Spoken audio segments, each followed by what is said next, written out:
Arr! Welcome aboard me ship. I am Captain Solomon, and today we are back with Katawa Shoujo. I'm sorry that it's been like about a week now since I've posted a video for this game, but I'm back in it, guys. I'm ready. Look, I got my bottle of water because hydrate or dihydrate, guys. I've got a blueberry scone scented candle in the background just to set the mood for this lovely dating sim game. I hope you guys are ready. I'm ready. When we last left off, we had, well, first our meeting the nurse after we had met Misha and Shizune. Shizune can't speak to us because, well, she technically can. I just don't understand sign language. She is deaf. Misha isn't her interpreter. She also laughs like Waluigi. And, you know what? Let's not waste any more time. Let's just get into it. Hello there. What can I do for you today?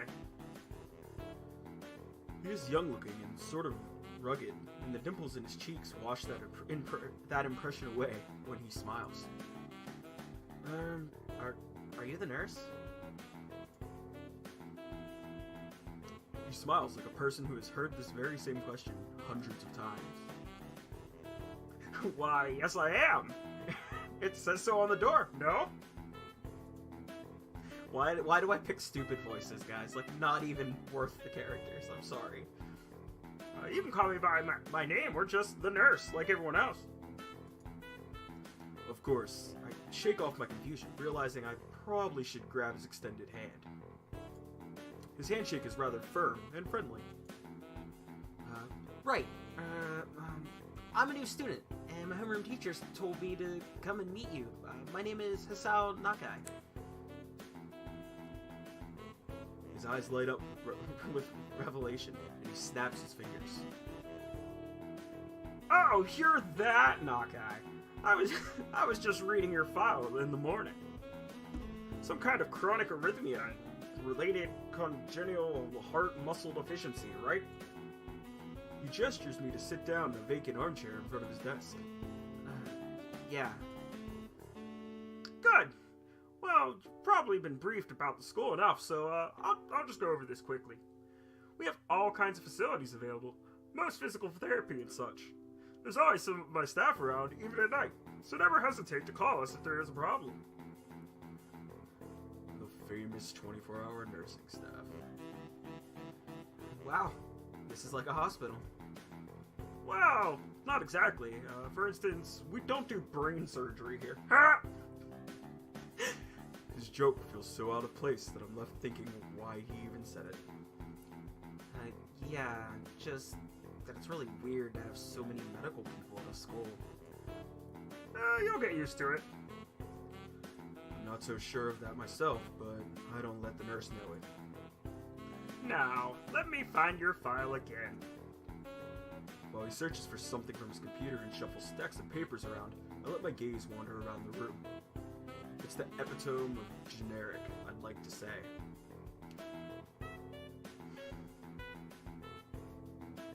So there's a comedian that says epitome instead of epitome. It's part of a joke.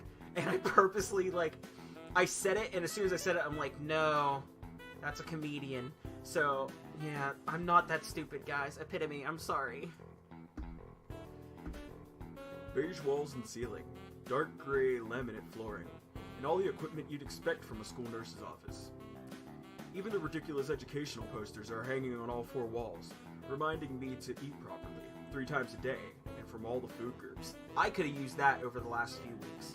True story. Smiling, the nurse draws a thick file from a stack of similarly thick files and opens it. So, you already have medication for the arrhythmia. Just remember to take your pills every morning and evening, or it won't pay much help. Okay, so I haven't decided if I'm Pee Wee Herman or if I'm Fred Fredberger from Billy and Mandy, so they might just both happen. Apart from that, do you do any sports? Rash stuff like, I don't know, boxing? Yes. He grins to his own joke, but I don't. Well, I played soccer occasionally with some classmates. Alright, I'm afraid I'm going to have to recommend you refrain from doing that. At least for the time being. Oh. My lack of reaction makes him raise an eyebrow, but really, I'm not too bothered by him forbidding me to kick a ball around. I guess I never did it out of burning passion for the sport, just to have something to do. Any kind of concussion might be very dangerous to your heart. Risking another attack is not a good idea. Was the previous one caused by a sudden concussion to the chest area? There's no mention of what the cause was in your papers. Not exactly. I sidestep the question acceptably, and he glances at me over his papers with a more serious expression on his face. Still, you need to keep your body healthy, so some exercise would do you good. We have physical therapy and such available, as I said, but I don't think you really need such heavy measures. Just get some light exercise regularly. Brisk walks or even light jogging, jumping rope, that sort of thing. Swimming, maybe. There's a pool here. So I was told. You were? Very good. At any rate, I'm sure you've been told this before. You just need to take care not to overexert yourself. He wags his finger to emphasize the point. No need, really. I've heard this 1,000 times already. Absolutely no unnecessary risks. Take care of yourself. Okay. He goes over my papers one more time and sets them on the desk, obviously content. Good. That's it then. Come meet me if you ever need anything else. I'm ushered out before I even realize it. Quick visit indeed. Yeah, and you were still kind of a jerk. I end up standing in front of the main building and the auxiliary building, although to my eyes, they still look like one and the same. It's the first real look I get at the other students, so I watch people coming out of the school, going towards the gate or the dorms. Everyone seems to know where they're going, and I still keep thinking that most of them don't look too special for being students at a special school. Then again, neither do I. Does that make me one of them?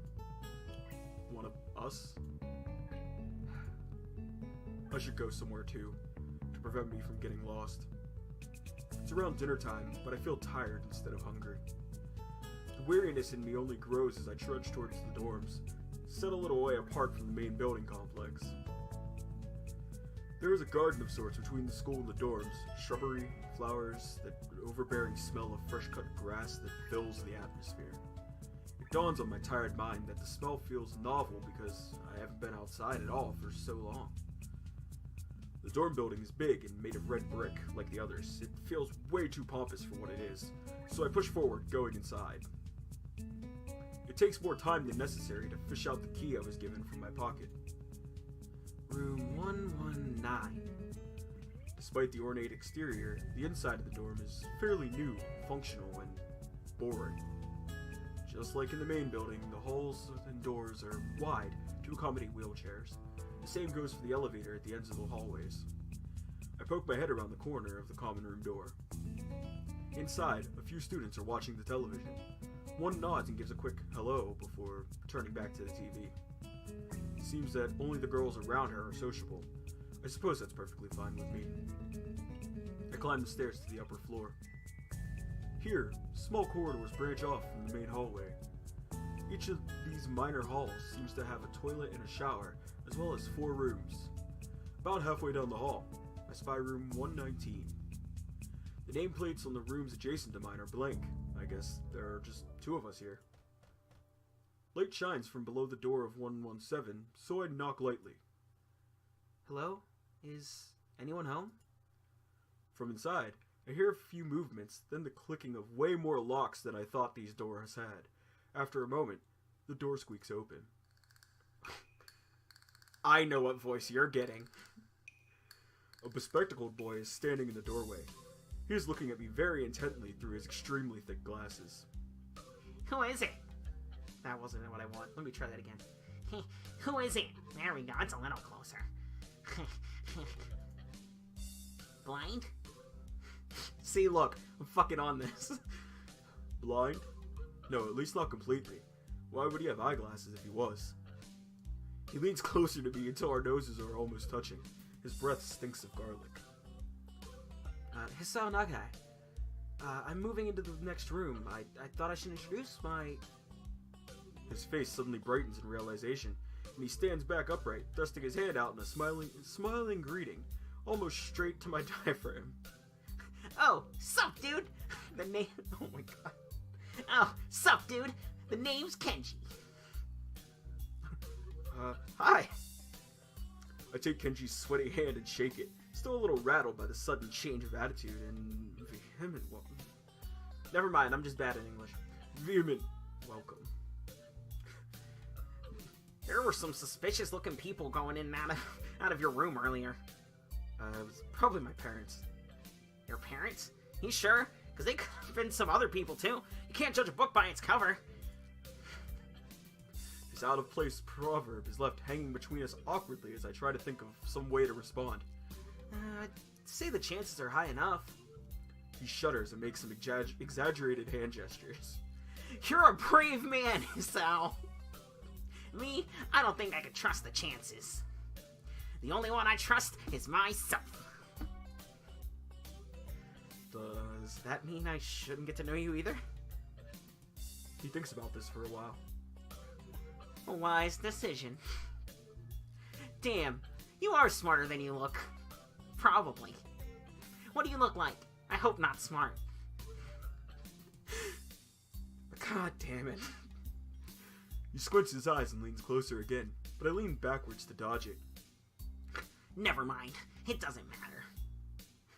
With that, he turns, fumbles around for a moment in search of the door handle, and shuts the door behind him. I slide the key into the lock of the door marked 119. What an interesting neighbor. Bleak beige walls, white linen, a desk made of some type of light wood, ugly curtains. It's no one's room, impersonal, like my hospital room was. My bags are sitting at the foot of my bed, looking a lot emptier than they did this morning. The closet is sitting open, stocked with my clothes.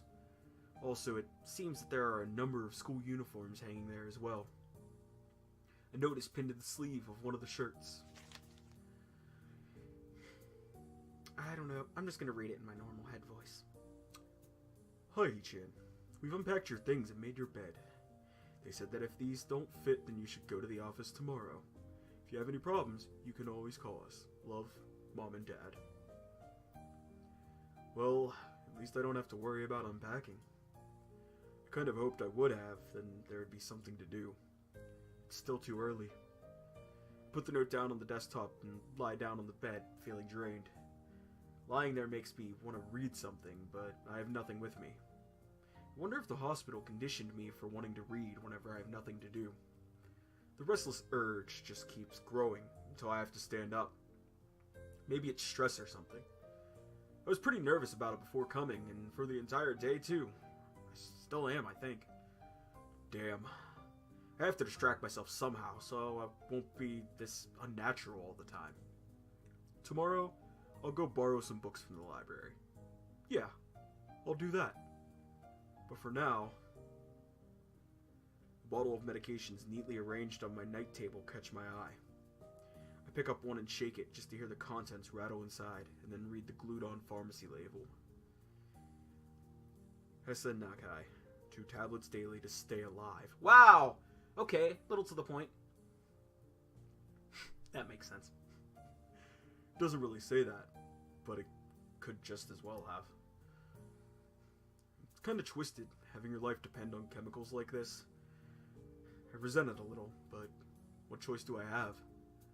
With a sigh, I begin my new daily ritual of taking the right number of pills from each bottle, being careful to check the correct dosages. I lie down again, feeling hollow and uncertain, and after that I keep staring at the blank, unfamiliar ceiling for a long time. It doesn't start looking any more familiar, not even after darkness falls and long shadows draw across my room like fingers. The sheets feel slightly more comfortable, warm and nest-like against the chill that passes from room temperature here. Soon, the lighter shade of darkness that is the ceiling looks like every ceiling does at night, so it becomes the only thing I recognize anymore. The night beckons me to sleep, and I feel the coldness of unfamiliarity and fear creeping up my spine once again. I keep drifting further away from the world I knew.